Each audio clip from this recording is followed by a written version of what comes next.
Well, if you like cats and tea, we've got the perfect place for you. Popoki and Tea. It's a new cat cafe that just opened up in Kaimuki. And that's where Kamakapili joins us live with, I'm guessing, cats and tea, right? That's right, Dash. Well, the tea, we'll get to that. That's after. But right now, we have some kittens and some cats here.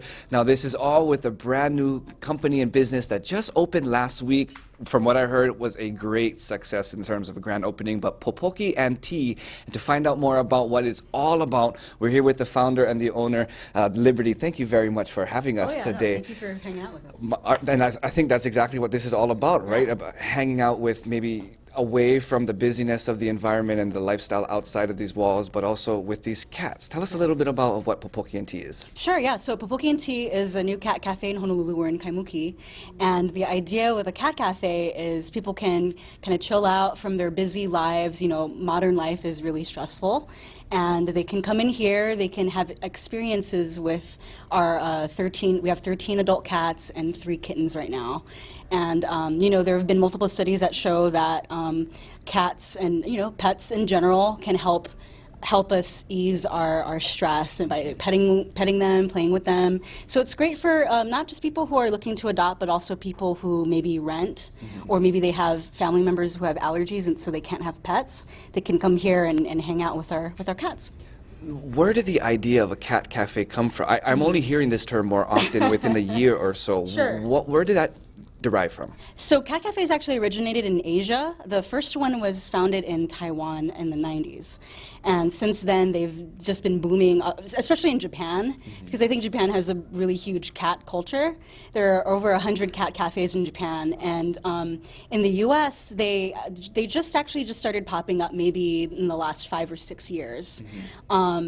And in the U.S., it's a little different because the cat cafes in the U.S. are more oriented towards adoption. So all the cats are usually, if you go to a cat cafe, are usually adoptable, if that's something that you're ready for. And is this like an alternative to adopting through animal shelters and clinics? It is. It actually it helps out our more adult cats. Usually, cat cafes are geared towards more adult cats because those are the ones that are once a cat reaches 6 months old, it gets really hard to adopt, find a home for an adult cat. So here at a cat cafe, the environment's a lot more comfortable. The cats aren't as stressed out because they're not in cages. So you really get a better sense of the personality of the cats. And these are all rescue cats, to clarify.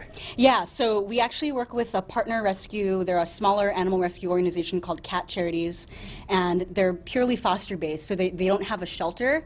So animal rescue organizations like that need more help in terms of helping them find homes for the cats that they do take care of because they don't have a shelter. So that's the animal rescue organization we work with. Right on. Now, real fast, how many stray cats are there on Oahu? Some estimates have it as much as 300,000, which, to put it in perspective, the last U.S. census, over 300,000 people live in Honolulu alone. So if you take like the population of Honolulu, and you just cats, So there's a lot of cats that need homes on Oahu. Well, you know, if you're looking to add a new furry member to your family, you want to stay tuned because coming up a little later on K22 News at 7, we'll be coming back here and kind of finding out how you run your business and how all of this operation works, so then you can walk away with a new family member. For everything else, make sure you go popokiandtea.com. But until then, Kamakapili with K22 News, working for Hawaii. That's right. We're here in Kaimuki at the brand new Popoki and Tea, and we were talking about the start of this, but there's so much in terms of service and how good that Popoki and Tea does for not just the cats, but of course for people who want to run away from reality. So again, we're here with the owner, Liberty. Thank you very much. Now, I wanted to get back, which we didn't ask first, is where did the name Popoki and Tea come from? Where's the tea, first of all? Yeah. So I actually chose tea because I actually am more of a milk tea person than a coffee person. I drink coffee too, but it's just milk tea is my preferred beverage. And I noticed that most cat cafes do mostly coffee, and I wanted to do mostly like milk tea, bubble tea kind of stuff. So that's where the tea part came in. And Popoki rhymes, and it's Popoki is Hawaiian for cat, and so it plays into the local, the Hawaiian culture too. So yeah, it sounded good together. I hear the story that you have of, at least, Kate, you know, for those who may not be the most cat lovers, Yeah. there's actually a big origin story of where that came from. Yeah. From that.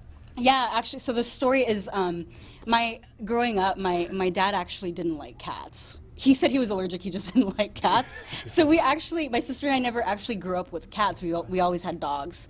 And it wasn't until I started working at a startup, and the guy that I was working for was super into cats, and he had given to a Kickstarter campaign for a cat cafe on the mainland.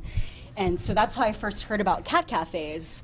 And then not too long after that, I actually adopted my first cat as an adult. So through the cat that I have now, I learned about the cat overpopulation issue, how much of a problem it is here, and I really wanted to do something to help find more homes for more cats. Now let's get into that. When people want to come in, how does your services work? Yeah, so if people want to hang out with the cats, they come in. You can also do bookings online. We actually recommend that because, especially if it gets busy, we limit the amount of people in here to 8 people to not overwhelm the cats. So they can book online or they can do a walk-in. It's just, you know, a little more chansome kind of situation. And yeah, and then there's a cat lounge contribution, and that fee goes towards taking care of the 13 or so cats that we have in here. Right on. Well, there's so much things, but the best thing for you to do to come down and to learn more about it is really to come down and check it out and spend the time with the cats. If people want to find out more and in detail what services you provide, what's your website again? Oh, so it's popokient.com. Right on. Thank you very much, Liberty. Really Thank you. appreciate it. Yeah. Now, again, if you're looking to add a new fur member to your family, cats in particular, come down to Popokient, an alternative to going to all animal shelters and animal clinics. Again, here in Kaimuki, for all the information, go to popokient.com. With KHON2 News, Kamakapili, working for Hawaii.